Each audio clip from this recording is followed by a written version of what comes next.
So hello' guys, কি খবৰ আপোনালোকৰ?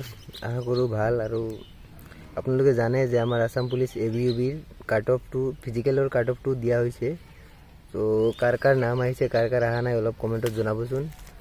আৰু কাৰ কাৰ অলপ কাৰণত নাম অহা নাই, ধৰক 10 পইণ্ট 15 পইণ্ট তেনেকুৱা জনাবচোন। কাট অফটো এইবাৰ আনএক্সপেক্টেড কাট অফ মানে ক'ব পাৰোঁ। আৰু যিকেইটা লয়েষ্ট ডিষ্ট্ৰিক্ট আছিল সেইকেইটা ডিষ্ট্ৰিক্টতে এইবাৰ কাট অফ বহুত বেছি গ'ল। ধৰি লওক আমাৰ হোজাই ডিষ্ট্ৰিক্টত লাষ্ট ইয়াৰ 82 নে 83 কিমান আছিল, এইবাৰ তাতকৈ বেছি হৈ 86.50 হৈ গ'ল। আৰু বেলেগ ডিষ্ট্ৰিক্টতো বহুত বেছিকৈয়ে গ'ল, 90+। কি ক'ম এতিয়া, যাৰ অলপ কাৰণে নাম অহা নাই সেইজনে এনেকৈ ভাবি আছে যে এই 5 ছেকেণ্ড বা 10 ছেকেণ্ডৰ মূল্য এতিয়া সিহঁতে এক্সট্ৰাকৈ বুজি পাই আছে। অকল সেই ল'ৰাকেইটাই গম পাব যিকেইটাৰ ধৰক 1 পইণ্ট 3 পইণ্ট 4 পইণ্টৰ কাৰণে নাম অহা নাই, এটাত আহিছে এটাত অহা নাই। সেই ল'ৰাকেইটাই গম পাব না এতিয়া টাইমৰ ভেলুখিনি।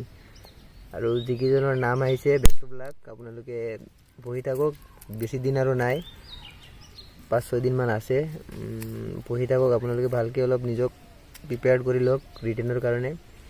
আৰু কি ক'ম আৰু, ইমান হাই কাট অফ যোৱা মানে কাৰণটো কি গম পোৱা নাই। এইটোৱে কাৰণ হ'ব পাৰে যে এটা ভাবি আছোঁ যে ল'ৰাকেইটাই প্ৰেক্টিচ ভাল কৰিছে, তেনেকৈ হ'ব পাৰে, সেইকাৰণে কাট অফটো হাই গ'ল। আৰু যি নহওক, যাৰ নাম আহিছে আপোনালোকে